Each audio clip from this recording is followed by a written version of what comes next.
எடப்பாடி உருவப்படத்திற்கு செருப்பு மாலை துடைப்பத்தால் அடித்து ஆவேசகத்தை வெளிக்காட்டிய காங்கிரஸ் தொண்டர்கள். அதிமுக பொதுச் செயலாளர் எடப்பாடி பழனிசாமி தமிழகத்தில் பல்வேறு பகுதிகளில் சுற்றுப்பயணம் மேற்கொண்டு வருகிறார். கடந்த சில நாட்களுக்கு முன்பாக ஒரு பகுதியில் பேசும்பொழுது காங்கிரஸ் கட்சி குறித்தும் மாநில தலைவர் செல்வ பெருந்தகை குறித்தும் அவதூறாகவும் இழிவாகவும் பேசியுள்ளார். இதை கண்டித்து நெல்லை மாவட்ட காங்கிரஸ் கட்சி தலைவர் சங்கரபாண்டியன் தலைமையில் நெல்லை வண்ணாரப்பேட்டை அருகே உள்ள காங்கிரஸ் கட்சி அலுவலகத்தில் அதிமுக பொதுச் செயலாளர் எடப்பாடி பழனிசாமியின் உருவத்திற்கு செருப்பு மாலை அணிந்து தங்களது எதிர்ப்பை தெரிவித்தனர். அந்த நேரத்தில் பாதுகாப்பு பணியில் ஈடுபட்ட காவல்துறையினர் போராட்டத்தில் ஈடுபட்ட காங்கிரஸ் கட்சியினரிடமிருந்து எடப்பாடி பழனிசாமியின் உருவப்படத்தை பிடுங்க முயன்றனர். அப்போது இரு தரப்பிற்கும் இடையே வாக்குவாதம் ஏற்பட்டது.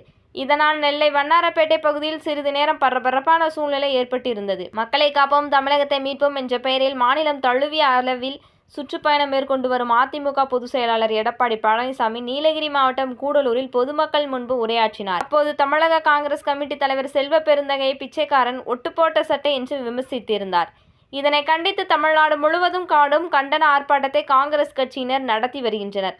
அதிமுக பொதுச் செயலாளர் எடப்பாடி பழனிசாமிக்கு தமிழகத்தில் பல்வேறு பகுதிகளில் சுற்றுப்பயணம் மேற்கொண்டு வருகிறார். கடந்த சில நாட்களுக்கு முன்பாக ஒரு பகுதியில் பேசும்பொழுது காங்கிரஸ் கட்சி குறித்தும் மாநில தலைவர் செல்வ பெருந்தகை குறித்தும் அவதூறாகவும் இழிவாகவும் பேசியுள்ளார். ஓகே கைஸ், உங்களுக்கு இந்த வீடியோ பிடிச்சிருந்துச்சுன்னா லைக் பண்ணுங்கள், ஷேர் பண்ணுங்கள், மறக்காமல்